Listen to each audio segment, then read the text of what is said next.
Hello. Prince residential senior secondary school की online क्लासों में आप सभी का स्वागत है। मैं आर के शर्मा, राजनीति विज्ञान का अध्यापक, कक्षा 12वीं कला वर्ग इकाई 2 न्यायपालिका के बारे में अपन चर्चा कर रहे थे कि न्यायपालिका क्या है। इसके बारे में जो है पहले भी चर्चा कर रहे थे और आज भी चर्चा कर रहे हैं। आज तारीख है 14/10/2020 के। आज का जो आपका लेसन है वो है न्यायपालिका, सर्वोच्च न्यायालय की शक्तियाँ और अधिकार। देखिए, सर्वोच्च न्यायालय की शक्तियाँ और अधिकार जो मैंने आपको 12 तारीख को पढ़ाया था कि सर्वोच्च न्यायालय की शक्तियाँ और अधिकार कौन कौन से हैं, उनके बारे में अपने चर्चा की थी। सबसे पहला अधिकार जो मैंने आपको बताया था कि मौलिक क्षेत्राधिकार, जिसके बारे में अपने चर्चा की है, रची से आपको बताया गया है। दूसरा अधिकार आपको बताया गया है रिट संबंधी अधिकार, जो मैंने आपको अच्छे से क्लियर करवा दिया गया है। और अगला जो बताया गया आपके लिए क्षेत्राधिकार। ये तीन जो क्षेत्राधिकार जो थे न्यायालय के, सर्वोच्च न्यायालय के, जो मैंने आपको बता दिए गए हैं। और आज जो चौथा जो शक्ति है, वो चौथी शक्ति के बारे में अपने बता रहे हैं। चौथा जो अधिकार है वो है परामर्श संबंधी क्षेत्राधिकार।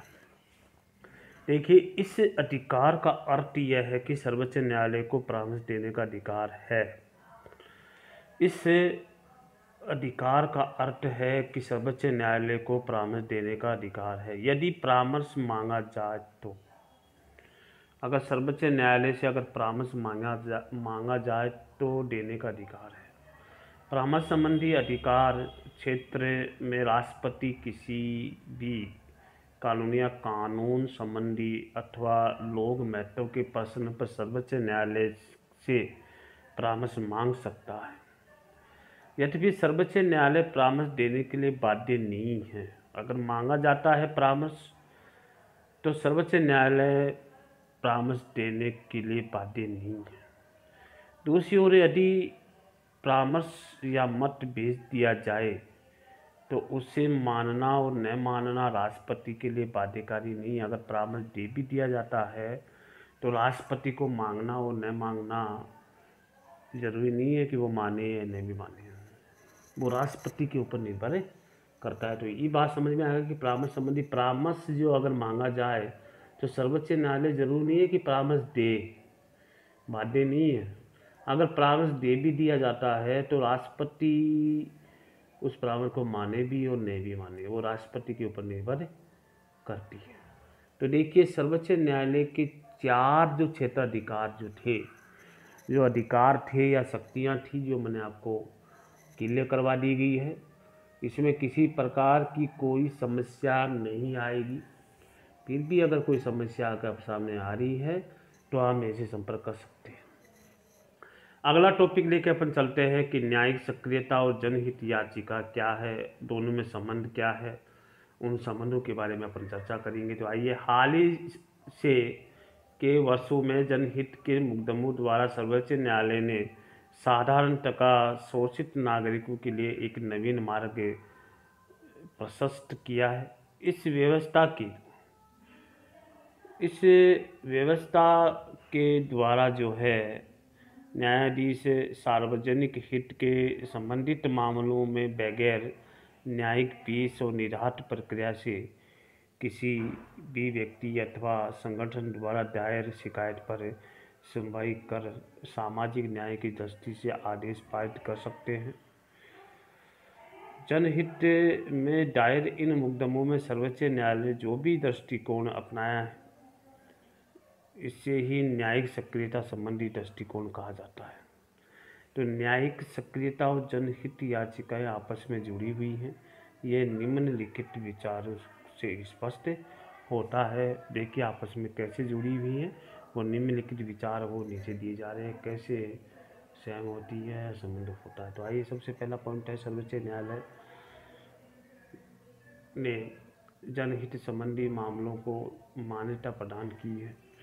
इस धारणा के अनुसार कोई भी व्यक्ति किसी ऐसे समूह अथवा वर्ग की ओर से मुकदमा लड़ सकता है जिसे कानूनी अथवा संवैधानिक अधिकारों से वंचित किया हो। वो कानून लड़ सकता है, न्यायालय में जा सकता है अगर किसी प्रकार की कोई उनके साथ ऐसा हुआ है तो। इस दृष्टि से गरीब, अपंग या असहाय और सामाजिक आर्थिक दृष्टि से कमज़ोर लोगों की ओर से कोई भी व्यक्ति न्यायालय अपने समस्त तकनीकी और कार्य विधि नियमों की चिंता किए बिना उसे केवल लिखित रूप देने पर ही उस पर कार्रवाई कर सकेगा। अगर कोई व्यक्ति ऐसा है, जा नहीं सकता, गरीब है, कमज़ोर है, तो अन्य कोई भी व्यक्ति जो है लिखित के माध्यम से जो न्यायालय के पास सूचना दे सकता है, या अखबारों में या कहीं भी वक्तव्य के माध्यम से उसको निकाला जा सकता है, उसके ऊपर गौर किया जाएगा। तो देखिए, सबसे पहली चीज़ ये है कि सर्वोच्च न्यायालय की 4 जो है क्षेत्राधिकारों के बारे में मैंने आपके सामने चर्चा की है, उसके बारे में बताया भी है। चौथा जो परामर्श संबंधी जो क्षेत्राधिकार है उसके बारे में अपन चर्चा की थी, उसके बारे में मैंने आपको बता दिया गया है। अब आती कि न्याय सक्रियता और जनहित याचिका एक दूसरे से जो है संबंध कैसे रखती है, इसके बारे में चर्चा अपन कर रहे हैं। सबसे पहले वाला जो पॉइंट जो मैंने आपको बताया गया कि दोनों में संबंध कैसे हैं, तो देखिए, सर्वोच्च न्यायालय में जनहित संबंधी मामले को मान्यता प्रदान की है।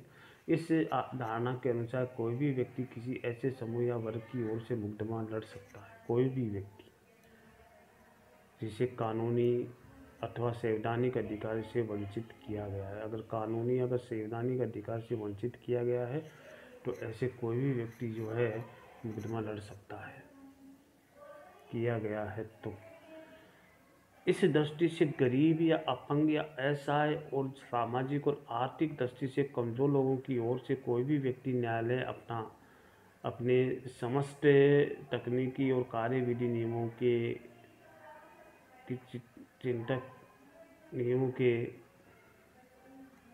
चिंता किए बिना उसे केवल लिखित रूप देने पर ही न्यायालय उसके ऊपर जो है कार्रवाई कर सकता है। तो देखिए, दोनों जुड़े हुए हैं, जनहित याचिका और न्यायिक सक्रियता दोनों जुड़ी हुई है। न्यायालय जाकर के जो है कहीं भी लेख लिखा हुआ आएगा तो न्यायालय उसके ऊपर एक्शन ले सकता है और उसके ऊपर कानूनी कार्रवाई कर सकता है। तो ये चीज़ें मैं आपको बता रहा हूँ कि दोनों में संबंध पाया जाता है। जनहित याचिका और न्यायिक सक्रियता के बारे में ये चीज़ें दी गई हैं। तो आपको ध्यान देने की बात ये है कि सर्वोच्च न्यायालय की शक्तियों के बारे में अपन चर्चा कर चुके हैं कि सर्वोच्च न्यायालय की शक्तियाँ कौन कौन सी हैं। 4 शक्तियाँ जो है आपको जो है समझा दी गई हैं। चारों शक्तियों के बारे में आपको डिसीजन बता दिया गया, अच्छी तरीके से आपको समझा दिया गया कि चारों जो है शक्तियाँ कौन कौन सी हैं वो आपको बता दी गई हैं। आज के लेसन में आपको जो है शक्तियाँ, एक शक्ति बच गई थी, उसके बारे में आपको बताया गया है। परामर्श संबंधी क्षेत्राधिकार जो है आपको बता दिया गया है। परामर्श किसको देना है, किसको नहीं देना है, किसको मानना है, किसको नहीं मानना, इसके बारे में भी जो है डिसीजन आपको बता दिया गया है, ताकि किसी प्रकार की कोई समस्या आपके सामने नहीं आए। फिर इसके बाद जो टॉपिक आपको कराया है कि न्यायिक सक्रियता और जनहित याचिका पर एक दूसरे से संबंध है, तो दोनों के बारे में आपको बता दिया गया। दोनों चीज़ें ही व्यक्ति के हित के बारे में सोचती हैं, दोनों चीज़ें हैं वो व्यक्ति के हित के बारे में सोचती हैं, रिट के बारे में फैसला लेती है, रिट के बारे में जो है न्यायालय में जाया जाता है, ताकि किसी के साथ कोई धोखा नहीं हो, किसी के साथ कोई बुरा नहीं हो। तो यही चीज़ें आपके सामने बताई गई है कि दोनों जो है न्यायिक सक्रियता संबंधी दृष्टिकोण कहा जाता है कि शिकायत सुनाई सामाजिक न्याय की दृष्टि से आदेश पारित कर सकते हैं। जनहित के जो है दायरे इन मुकदमों की सर्वोच्च न्यायालय ने जो भी दृष्टिकोण अपनाया है उसे न्यायिक सक्रियता कहा जाता है। इसलिए न्यायिक सक्रियता और जनहित याचिकाएँ आपस में जुड़ी हुई होती हैं और दोनों में संबंध पाया जाता है। दोनों में क्या पाया जाता है? संबंध पाया जाता है। तो इससे ऊपर एक न्यायिक पीस और निर्धारित प्रक्रिया के किसी भी व्यक्ति अथवा संगठन द्वारा दायर सिद्धांत पर सुनवाई कर सामाजिक न्याय की दृष्टि से आदेश पारित कर सकते हैं। दायर मुकदमों को सर्वोच्च न्यायालय जो है अपने आप के अंडर में ले लेता है, उसे कहते हैं न्यायिक सक्रियता। तो ये चीज़ें बारे में बता दें कि दोनों में संबंध क्या है। तो दोनों के संबंध के बारे में जो है पहला पॉइंट है वो क्लियर कर दिया है कि दोनों में ये संबंध पाया जाता है। तो देखिए, आज के लेसन में मैंने आपको पढ़ाया है सर्वोच्च न्यायालय के 4 क्षेत्राधिकार जो आपको मैंने बता दिए हैं। उसके बाद जो है जनहित याचिका और न्यायिक सक्रियता के दोनों के बारे में जो है आपके सामने एकदम क्लियर तरीके से आपको समझा दिया गया है, ताकि किसी प्रकार की कोई समस्या आपके सामने नहीं आए। इसलिए अगर फिर भी किसी के सामने अगर कोई समस्या आती है तो वो मेरे से संपर्क कर सकता है। जब तक के लिए आज में इतना ही है। कल आगे के एक जो है संबंध है और खड़ा हुआ। जब तक के लिए जय हिंद।